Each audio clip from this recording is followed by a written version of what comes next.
abogado que trata de probar la inocencia de su cliente, o por otro abogado que trata de pensar o trata de convencer y de persuadir a los magistrados de lo justo y equitativo que es reconocerle el derecho a su cliente.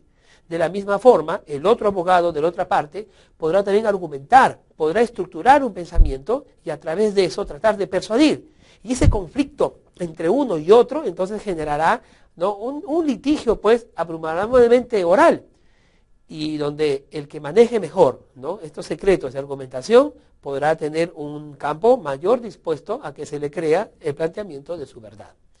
La argumentación entonces, como parte del razonamiento jurídico, tiene estos elementos. No lo olvidemos, porque eso nos va a servir para entender lo que se viene más adelante.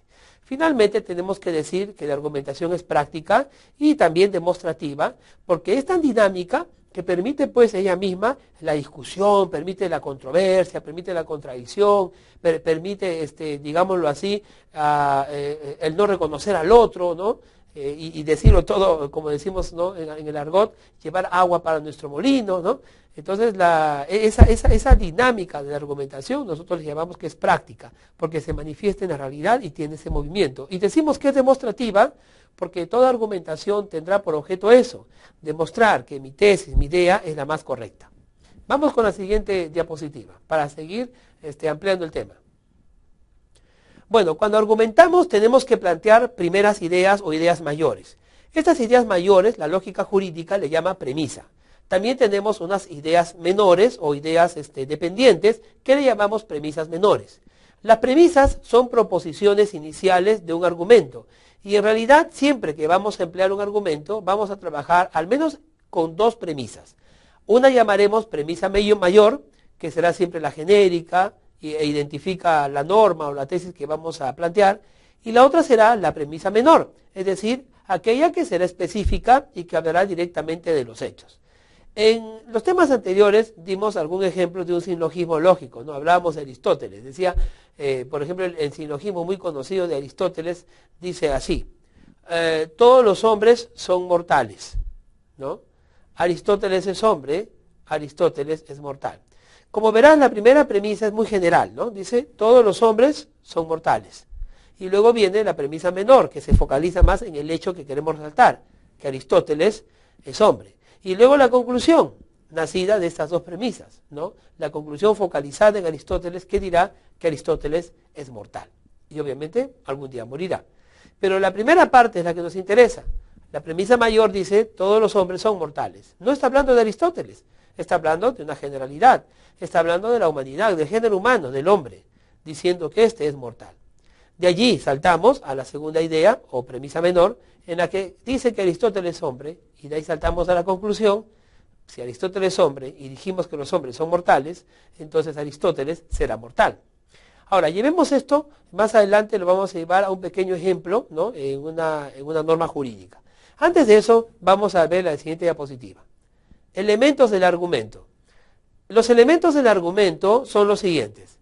La premisa mayor, que es considerada norma, la premisa menor, que serían los hechos, y la inferencia es la relación que existe entre ambas premisas. Es decir, las conclusiones que yo puedo ir tomando en base en la relación que hay entre la verdad de la premisa mayor y la realidad de la premisa menor.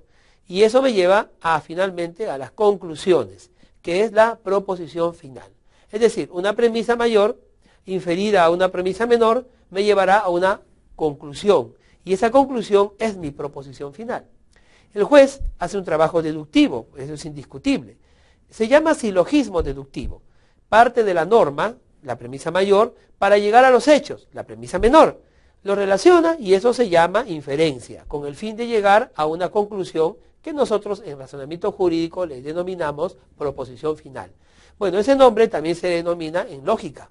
Recordemos nuestros estudios de la secundaria y de los primeros años de introducción al derecho y llegamos a la conclusión que la lógica es muy útil para el razonamiento jurídico, que también es lógico, especialmente al momento de descifrar las normas.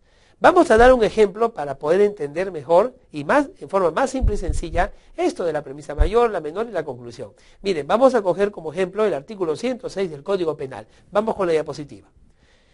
El artículo 106 del Código Penal sería la premisa mayor. Porque ese artículo dispone que quien mata a otro será reprimido con pena privativa de la libertad de tantos años, ¿no? Miren, la premisa mayor es, quien mate a otro tendrá que ir preso tantos años. ¿Es una premisa genérica? Sí. ¿Está hablando de alguien en particular? No. Está hablando de que quien mate a alguien tendrá que ir preso, ¿no? Esa es la premisa mayor. Vamos a la premisa menor. En el caso está probado que Juan de los Palotes mató a Pedro Pirineo. Juan de los Palotes mató a Pedro Pirineo. Así como si Juan los Palotes, ¿no?, mató a Pedro Pirineo, que es la premisa menor, y como ya dijimos, quien mata a alguien y da tantos años de prisión, la inferencia es, ¿no?, lógica, ¿no? Si en la premisa mayor dijimos que quien mata a alguien va preso, y si Juan de los Palotes mató a Pedro Pirineo, ¿cuál es la conclusión? Dígamelo usted. Obviamente, ya lo está usted diciendo, aunque yo no lo puedo escuchar, pero estoy seguro que usted dirá, bueno, si es así, entonces Juan de los Palotes, al haber matado a Pedro Pirineo, tendrá que ir preso tantos años como la ley dice. Esa es la conclusión, esa es la proposición y esa es la consecuencia lógica, que el señor Juan de los Palotes tendrá que ser privado de su libertad y ser ingresado a un centro reclusorio. Como verás, algo tan sencillo que hemos estudiado en nuestra secundaria como es la lógica, Aristóteles, mira, ve de qué manera se aplica, fíjate, ¿no?, tan sencillamente, pero tan exactamente, a la interpretación de la norma jurídica y a la argumentación también. No solamente estamos interpretando aquí, también estamos argumentando, porque con esa interpretación y el uso de ese sistema, yo puedo pararme delante de un tribunal como un fiscal y decir, señor presidente, la norma dice tal cosa, y estos señores están comprendidos en lo que la norma ha dicho, y como consecuencia, estos señores entonces tienen que irse presos. ¿Ah? Esa seguridad, esa argumentación, ¿es estructurada? ¿Es un pensamiento estructurado o no? Ciertamente lo es. ¿Está sometido a ciertas reglas? Claro que sí, a las reglas de premisa mayor, premisa menor, inferencia y conclusión. Eso nos quiere decir que el razonamiento jurídico, ¿no?, y la argumentación son prácticamente hermanas que van de la mano y que obviamente forman parte de nuestro diario vivir. La argumentación jurídica entonces tiene que tener estas características. Cuando nosotros argumentemos algo ante un tribunal o cuando tratemos de asesorar a un cliente nuestro o a dar nuestra opinión como magistrados o como investigadores, nuestro sistema tiene que ser argumentativo. Incluso al momento de llevar una clase, nosotros tenemos que argumentar, partir, ¿no?, de ciertas premisas mayores para ir descendiendo poco a poco a premisas menores y a una conclusión. Por ejemplo, yo estoy seguro que ya en esta tercera unidad y en este primer tema que estamos estudiando de esta unidad, tú ya habrás comprendido que el razonamiento jurídico es muy importante, ¿no? El pensamiento, la argumentación, la interpretación, la forma en que nosotros desarrollamos el derecho o el cual lo exponemos es muy importante para tu profesión. ¿Y esa proposición de dónde salió? ¿Y cómo concluiste eso? Ah, tú concluiste